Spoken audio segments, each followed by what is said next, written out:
Hello everyone, welcome back to my YouTube channel. I hope आप सब लोग अच्छे होंगे, अपना बहुत ख्याल रख रहे होंगे और बहुत अच्छे से स्टडी कर रहे होंगे। तो आज की जो वीडियो है वो भी एक इम्पॉर्टेंट फॉर्मूले की वीडियो है। कल हमने जो पढ़ा था वो इक्विवेलेंट वेट के लिए हमने देखे थे फॉर्मूले की इक्विवेलेंट वेट हम कैसे निकालेंगे।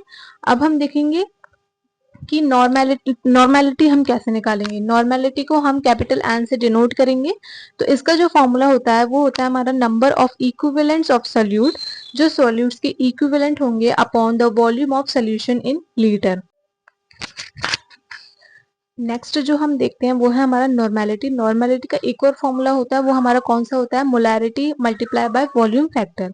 ठीक है, ये जो सारे फॉर्मूले हैं ये आपको स्क्रीनशॉट या फिर आपको नोट करने हैं, क्योंकि काफी इंपॉर्टेंट फॉर्मूले इन फॉर्मूले के बेस पे ही आपके क्वेश्चंस होते हैं। तो चलिए नेक्स्ट देखते हैं। नेक्स्ट जो फॉर्मूला है वो है हमारा calculation of the valency factor. अब वैलेंसी फैक्टर का हम कैलकुलेशन हम कैसे करेंगे, जब हमारा एन फैक्टर एसिड का होगा, जब हमारा एन फैक्टर हमें एसिड का पूछा जाएगा तो उसका जो फॉर्मूला होगा वो इक्वल्स टू बेसिसिटी के इक्वल होगा। फिर उसको इक्वल हमारे कितना होगा, number of the H plus ions furnished पर molecule of the acid. Acid की अगर हम बात करते हैं तो एसिड में हमारे H प्लस आयंस फर्निश्ड होते हैं। ठीक है, और अगर हम दूसरा एन फैक्टर ऑफ बेस के बारे में बात करेंगे, बेस में हमारा एसिडिटी होगा।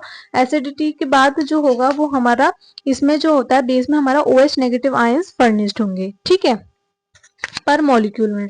फिर नेक्स्ट आता है वो आता है हमारा at the equivalent point. Equivalent point पे हमारा जो N1V1 होगा वो N2V2 के इक्वल होगा, और जो N1M1V1 होगा वो हमारा N2M2V2 के इक्वल होगा।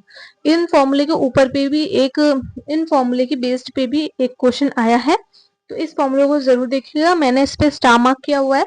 नेक्स्ट जो फॉर्मूला आता है वो आता है मेजरमेंट ऑफ हार्डनेस। हार्डनेस पे क्वेश्चन पूछा जा सकता है, प्रीवियस ईयर्स में भी क्वेश्चन पूछा जा चुका है हार्डनेस के बेस पे। तो हार्डनेस का जो फॉर्मूला होता है निकालने का वो है हमारा हार्डनेस इन पीपीएम। पीपीएम में हम हार्डनेस निकालते हैं, चाहे वो वाटर की हो चाहे वो किसी भी चीज की हो, हम पीपीएम में उसकी हार्डनेस निकालेंगे। तो उसका जो फॉर्मूला होगा वो होगा हमारा mass of the CaCO3। CaCO3 का mass upon total mass of the water, water का टोटल मास मल्टीप्लाई बाय 10 की पावर 6। तो ये हो गया हमारा मेजरमेंट ऑफ हार्डनेस। तो ये थे हमारे आज के कुछ इंपॉर्टेंट फॉर्मूले। सो अगर आपको मेरी वीडियो पसंद आई हो तो प्लीज चैनल को लाइक करें, सब्सक्राइब करें एंड शेयर करें। Thank you so much for watching.